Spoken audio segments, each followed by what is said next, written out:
నిన్నటి రోజున ఐఏఎస్ అధికారి ధనంజయ రెడ్డి గారిని, అలానే గత ప్రభుత్వంలో ముఖ్యమంత్రి గారికి ఓఎస్డీగా పనిచేసినటువంటి కృష్ణమోహన్ రెడ్డి గారిని, వీరిద్దరిని కూడా అరెస్ట్ చేసి ఈ రోజున రిమాండ్కి పంపించడం అన్నది అత్యంత దురదృష్టకరమైనటువంటి విషయం.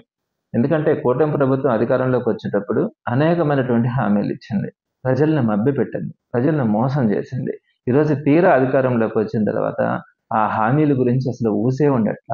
ఒక పక్క ఉపాధ్యాయులు కానీ, ఉద్యోగులు కానీ, అభివృద్ధి కార్యక్రమాల విషయంలో కానీ ఏ ఒక్కరిని కూడా సాటిస్ఫై చేయకుండా సుమారుగా ఈ ఒక్క సంవత్సరంలోనే 1,10,000 కోట్ల రూపాయల అప్పులు చేసి, ఆ అప్పులు చేసినటువంటి ఆ డబ్బులంతా కూడా ఏం చేసిందనే పరిస్థితి ఈరోజు కనిపించకుండా వాటన్నింటినీ కూడా దొంగ బిల్లులు పెట్టుకొని ఆ కాంట్రాక్టర్లకు వాళ్ళందరికీ కమిషన్ల పేరుతో ఇచ్చేసి ఈరోజు రాష్ట్రాన్ని అప్పుల పాలు చేయడం కూడా జరిగింది.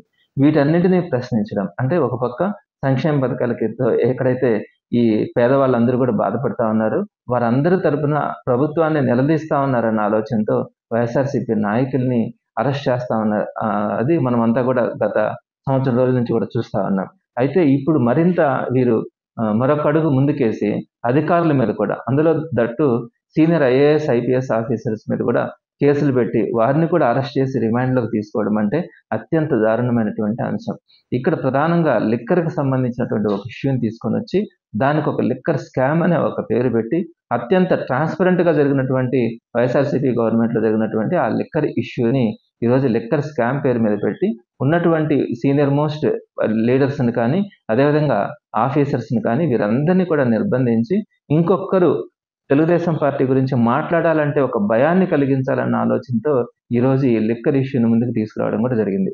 మీ అందరికీ తెలుసు, లిక్కర్ ఇష్యూ వైఎస్ఆర్సీపీ గవర్నమెంట్లో అత్యంత ట్రాన్స్పరెంట్గా జరిగింది. అంటే గవర్నమెంట్ షాప్స్ని పెట్టిన దానివల్ల అంతకుముందు వీధిలో కూడా బెల్ట్ షాప్స్ కనిపించేటివి, ప్రతి షాప్లో కూడా పర్మిట్ రూమ్లు కనిపించేటివి, అంటే అక్కడే తాగిచ్చేవాళ్ళు. ఈ విధంగా వీధుల్లో కానీ ఎక్కడ పడితే అక్కడ permit rooms, belt shops, mid night కూడా షాప్స్లో మందు ఇచ్చే పరిస్థితి ఉండేది.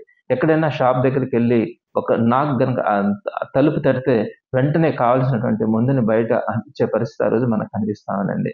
అటువంటి పరిస్థితుల్లో గవర్నమెంట్ షాప్స్ని తీసుకొని వచ్చి ఎగ్జాక్ట్గా 9 కల్లా షాప్స్ని క్లోజ్ చేయడం కానీ, ఆ తర్వాత ఎక్కడా కూడా మందు దొరికే పరిస్థితి ఉండేది కాదు. అలానే బెల్ట్ షాపులు ఉండేటివి కాదు, పర్మిట్ రూమ్స్ ఉండేటివి కాదు. రేటు కూడా ఏదైతే ఎంఆర్పి ఉందో స్ట్రిక్ట్గా ఎంఆర్పి రేటు ప్రకారమే అమ్మడం కూడా జరిగేది. ఇంత ట్రాన్స్పరెంట్గా ఇంకొక విషయం కూడా చెప్పాలి, అమ్మినటువంటి ప్రతి బాటిల్ని కూడా ఇచ్చేటప్పుడు స్కాన్ చేసి అమ్మేవాళ్ళు. అంటే ఈ రోజుకి కూడా ఏ షాప్లోనైనా ఏ నిమిషంలో ఏ బాటిల్ ఏ బ్రాండ్ అమ్మినారన్నది కూడా ఈ రోజుకి కూడా అంత ట్రాన్స్పరెంట్గా జరిగింది. మరి అటువంటి అంత ట్రాన్స్పరెంట్గా జరిగినటువంటి దానికి లిక్కర్ స్కామ్ అనేది వీళ్ళు పెట్టిన పేరు. ఇదే తెలుగుదేశం పార్టీ అంతకుముందు కానీ ఇప్పుడు కానీ ఎప్పుడు కూడా బెల్ట్ షాప్స్ విచ్చలవిడిగా జరుగుతూ ఉన్నాయి. ప్రతి షాప్లో కూడా పర్మిట్ రూమ్స్ జరుగుతూ ఉన్నాయి. ఈ షాపులన్నింటినీ కూడా ఎమ్మెల్యేలు, మంత్రులు వాళ్ళే సొంతంగా పాడుకొని వాళ్ళే ఒక సిండికేట్ లాగా ఫామ్ అయ్యి ఈరోజు అందరినీ కూడా తాగుబోతులుగా తయారు చేస్తా ఉన్నది ఈరోజు మనం గమనిస్తా ఉన్నాం. ఎన్ని హత్యలు జరుగుతూ ఉన్నాయి, ఏ విధంగా ఈరోజు వీధుల్లో ఎక్కడ పెడితే అక్కడ యువత అంతా కూడా తాగి రోడ్డును పడి ఎక్కడ ఇష్టం వచ్చినట్టు కనిపించినట్టు పొడిచే పరిస్థితి మా నెల్లూరులో కూడా కనపడతా ఉంది. ఇటువంటి పరిస్థితులు ఈరోజు కనపడతా ఉంటే పద్ధతిగా ట్రాన్స్పరెంట్గా జరిగినటువంటి వైఎస్ఆర్సీపీ గవర్నమెంట్లో గవర్నమెంట్ షాప్స్ని పెట్టి గవర్నమెంట్కి ఆదాయాన్ని కూడా పెంచినటువంటి ఆ సిస్టమ్ని లిక్కర్ స్కామ్ అని పేరు పెట్టినారు. దాంతోపాటు అక్కడ ఉన్నటువంటి ఆల్మోస్ట్ పొలిటీషియన్స్ అందరినీ కూడా ఆ కేసులు ఇరికించడానికి ప్రయత్నిస్తా అక్కడ ఉన్నటువంటి ఆఫీసర్స్ని కూడా దాంట్లో రిమాండ్కి తీసుకునే పరిస్థితి కనిపించిందంటే ఈ రాబోయే రోజుల్లో వీళ్ళు ఏమి నేర్పిస్తా ఉన్నారు ఈ సొసైటీకి అన్నది అర్థం కావట్లే. ఈ రోజు ప్రతి ఆఫీసర్ కూడా చెప్తా ఉన్నాడు, ఈ తెలుగుదేశం పార్టీ ఈ విధంగా ఏదో కన్ఫెషన్ స్టేట్మెంట్ వాళ్ళకి నచ్చిన వాళ్ళ దగ్గర పిలవడం, కన్ఫెషన్ స్టేట్మెంట్స్ తీసుకోవడం, ఆ స్టేట్మెంట్ ఆధారంగా కేసులు పెట్టి వారందరినీ కూడా రిమాండ్లోకి పంపించే పరిస్థితి ఏర్పడతా ఉంటే రేపొద్దున వైఎస్ఆర్సీపీ ప్రభుత్వం వచ్చిన తర్వాత ఈ రోజు తప్పు చేయిస్తా ఉన్నారు ప్రభుత్వం ఏదైతే ఏ అధికారుల దగ్గర అయితే తప్పులు చేయిస్తా ఉందో ఈ అధికారులు అందరి పరిస్థితి కూడా రేపొద్దున వైఎస్ఆర్సీపీ ప్రభుత్వం వచ్చిన తర్వాత ఇబ్బందులు పడే పరిస్థితి ఉంటుంది అని అనేది ఈ రోజు అధికారులు అందరిలో కూడా ఒక ఆందోళన ప్రారంభమైంది. ఈ రోజు తెలుగుదేశం పార్టీ కార్యకర్తల నాయకులు కూడా బాధపడతా ఉన్నారు. ఎందుకంటే వైఎస్ఆర్సీపీని ఈ విధంగా వేధిస్తా ఉన్నారు. రేపొద్దున ప్రభుత్వం మారుతుంది, ఖచ్చితంగా ఆ సిగ్నల్స్ ఉన్నాయి. మరి అలాంటప్పుడు తెలుగుదేశం పార్టీ కార్యకర్తల నాయకులు చేస్తున్నటువంటి ఈ తప్పులు కానీ ఇవన్నిటి కూడా ఈ పాపాలన్నీ రేపు మోయాల్సి వస్తుందని చెప్పి ఈరోజు వాళ్ళలో కూడా ఒక భయం అన్నది ఉంది.